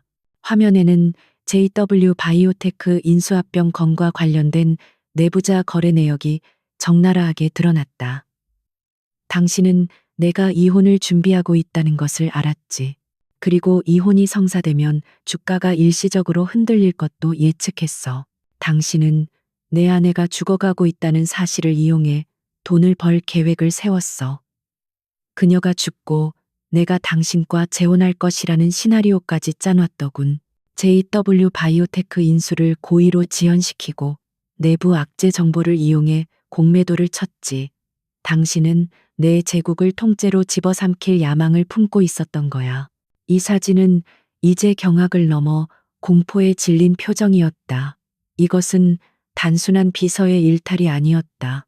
이것은 명백한 배신이자 오너에 대한 쿠데타 시도였다. 한유라는 이제 변명조차 하지 못했다. 그녀는 자신이 얼마나 치밀하게 움직였는지 알기에 이 증거가 얼마나 완벽한지 알 수 있었다. 회장님, 제발, 한 번만. 그녀가 애원하기 시작했다. 그녀는 지훈의 발목이라도 잡고 싶었지만 그의 냉기는 그녀가 감히 다가갈 수조차 없게 만들었다. 지훈은 천천히 일어섰다. 그리고 회의실의 모든 이사를 한 명 한 명 둘러보았다. 이 사진 여러분. 나는 내 아내가 죽어가는 18개월 동안 이 괴물의 기만에 속아 넘어간 장님이었소. 내 무관심이 이 괴물을 키웠고 내 오만함이 내 아내를 죽게 만들었소. 나는 그 죄를 평생 짊어지고 갈 것이오. 하지만 그의 목소리가 얼음처럼 단단해졌다. 이 괴물이 JW 그룹이라는 이름 아래 더 이상 숨쉬게 둘 수는 없소. 나는 오늘부로 한유라 실장을 횡령, 배임, 내부자 거래, 그리고 지훈은 그녀를 똑바로 바라보았다. 살인 방조 혐의로 이사회에서 파면하고 즉시 검찰에 고발할 것을 발의합니다. 이 사진 전원이 망설임 없이 손을 들었다. 만장일치였다. 한유라는 자신이 앉아있던 의자에 그대로 무너져 내렸다. 모든 것이 끝났다. 그 순간 회의실 문이 거칠게 열렸다. 안기철 실장의 안내를 받은 검찰 수사관들이 굳은 표정으로 들어섰다. 지훈은 이사회가 끝나기도 전에 이미 모든 것을 준비해 두었던 것이다. 이것은 단순한 해고가 아니었다. 이것은 숙청이었다. 한유라 씨, 특정 경제 범죄, 가중처벌 등에 관한 법률 위반 및 자본시장법 위반 혐의로 긴급 체포합니다. 수사관들이 그녀에게 다가가 수갑을 꺼내 들었다. 그때까지 멍하니 있던 한유라가 마침내 이성을 잃고 비명을 질렀다. 안 돼, 이럴 수 없어. 회장님, 권지훈 씨, 그녀가 발악하며 지훈에게 달려들려 했지만 수사관들에게 제압당했다. 내가 당신을 위해 얼마나 노력했는데, 내가 당신을 그 여자한테서, 그 병든 여자한테서 구해주려고 한 거야. 난 당신을 사랑해서. 그녀의 절규가 회의실을 울렸다. 하지만 지훈은 미동도 하지 않았다. 그는 차가운 눈으로 수갑이 채워져 끌려나가는 여자를 바라보았다. 한때 그의 가장 유능한 비서였던 여자. 그의 무관심을 먹고 자라난 괴물. 그는 그녀의 마지막 발악을 묵묵히 지켜보았다. 그녀의 비명이 복도 저편으로 사라지고 회의실에는 다시 정적이 찾아왔다. 지우는 흐트러짐 없는 목소리로 이 사진을 향해 말했다. 암세포는 도려냈습니다. 이제 회의를 속행하지요. 다음 안건은 JW바 바이오테크 인수권 전면 재검토입니다. 그의 냉철하고 정확한 숙청은 완벽하게 끝났다. 하지만 그의 텅 빈 눈동자에서는 그 어떤 승리감이나 만족감도 찾아볼 수 없었다. 그는 자신의 손으로 배신자를 처단했지만 그 어떤 것도 윤서연을 되돌릴 수는 없었다. 그는 자신의 제국을 지켜냈지만 자신의 영혼은 이미 산산조각 나 있었다. 그로부터 6개월의 시간이 흘렀다. 대한민국 재계는 역사상 유례없는 충격에 휩싸였다. JW그룹의 심장이자 뇌수였던 권지훈 회장이 그룹의 경영권을 포함한 자신의 모든 지분을 매각한다고 폭탄 선언을 했기 때문이다. 그가 평생을 바쳐 이룩한 서울의 스카이라인을 지배하던 그 거대한 제국을 스스로 해체시킨 것이다. 언론은 연일 제왕의 몰락, 이해할 수 없는 광기라며 헤드라인을 쏟아냈다. 경쟁사들은 JW그룹의 공중분해된 지분을 차지하기 위해 암투를 벌였다. 그들은 권지훈이 아내의 죽음과 전 비서실장의 충격적인 배신극을 겪은 후 완전히 이성을 잃었다고 판단했다. 그가 스스로 왕좌에서 내려온 이유를 아무도 이해하지 못했다. 권지훈은 그 모든 혼란의 중심에서 유령처럼 사라졌다. 그는 단 한 번의 기자회견도 그 어떤 입장 표명도 하지 않았다. 그가 마지막으로 공식 석상의 모습을 드러낸 것은 한유라의 첫 재판이 열리던 날 검찰 측 증인으로 출석했을 때였다. 그는 모든 사실을 덤덤히 증언했고 자신의 무관심이 모든 비극의 토양이 되었음을 인정했다. 그리고 사람들의 기억 속에서 권지훈이라는 이름이 잊힐 무렵 전혀 예상치 못한 소식이 전해졌다. 그의 천문학적인 매각 대금 전액이 단 하나의 목적을 위해 기부되었다. 윤서연 기념재단, 대한민국 역사상 가장 큰 규모의 비영리 재단이 출범한 것이다. 재단의 설립 목적은 두 가지였다. 하나는 전국의 말기암 환자들을 위한 호스피스 완화 의료시설 건립 및 지원, 그리고 또 하나는 햇살 아이들 재단과 같은 소외 계층 아동들을 위한 예술 교육 및 심리 치료 지원이었다. 그녀가 겪었던 고통, 그리고 그녀가 마지막까지 사랑했던 것들을 위한 그의 영원한 속죄였다. 재계는 다시 한번 충격에 빠졌다. 이것은 광기가 아니었다. 이것은 그들 중 그 누구도 상상할 수 없었던 가장 처절하고 완벽한 형태의 참회였다. 그는 자신의 제국을 팔아 아내의 이름으로 된 영원한 기념비를 세운 것이다. 시간은 다시 흘러 첫눈이 내린 겨울의 어느 오후. 햇살 아이들 재단의 낡은 보육원. 아이들의 웃음소리가 마당을 가득 채우고 있었다. 그리고 태양의 방, 그 눈부신 해바라기 그림이 가득한 그 방 안에는 한 남자가 무릎을 꿇고 조용히 바닥을 닦고 있었다. 그는 더 이상 냉철한 제왕, 권지훈 회장이 아니었다. 그는 값비싼 양복 대신 허름한 작업복을 입고 있었고 완벽하게 세팅되었던 머리에는 희끗희끗한 서리가 내려앉아 있었다. 그의 얼굴에는 깊은 피로와 영원히 지워지지 않을 슬픔이 새겨져 있었지만 한유라를 숙청하던 날의 그 살벌한 냉기는 사라져 있었다. 그는 이곳의 자원봉사자였다. 아무도 그에게 말을 걸지 않았고 그도 아무에게도 말을 걸지 않았다. 그는 매일 이곳에 와서 아이들이 어지럽힌 장난감을 치우고 서연이 그린 벽을 닦고 그녀가 남긴 온기를 지키는 것으로 하루를 보냈다.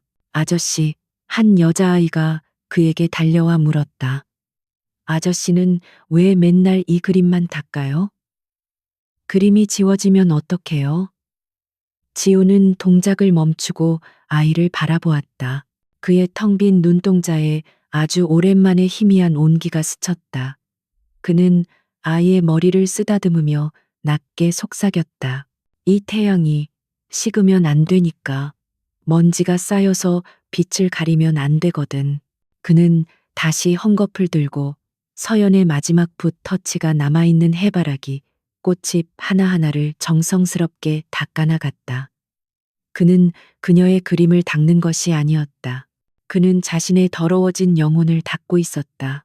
방문 밖에서 원장과 강민준이 그 모습을 조용히 지켜보고 있었다. 강민준의 표정은 여전히 복잡했다. 그는 결코 권지훈을 용서하지 못할 것이다. 하지만 그는 저 남자가 매일 자신에게 스스로 형벌을 내리고 있음을 알았다. 저 남자는 서연이 남긴 가장 밝은 유산 속에서 가장 어두운 감옥 생활을 하고 있었다. 강민주는 원장에게 조용히 말했다. 서연이가 원했던 게 저런 거였을까요? 모르겠어요.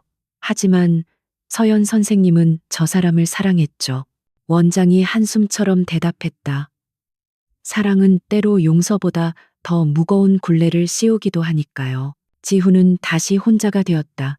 그는 벽에 기대어 앉아 사방을 가득 채운 해바라기들을 올려다보았다. 그는 장례식장에서 보았던, 그가 한 번도 본 적 없던 그녀의 맑은 미소를 이 그림들 속에서 매일같이 마주하고 있었다. 그의 손에는 늘 그녀의 마지막 편지가 쥐어져 있었다. 저를 위해 울지 마세요. 그리고 죄책감도 갖지 마세요.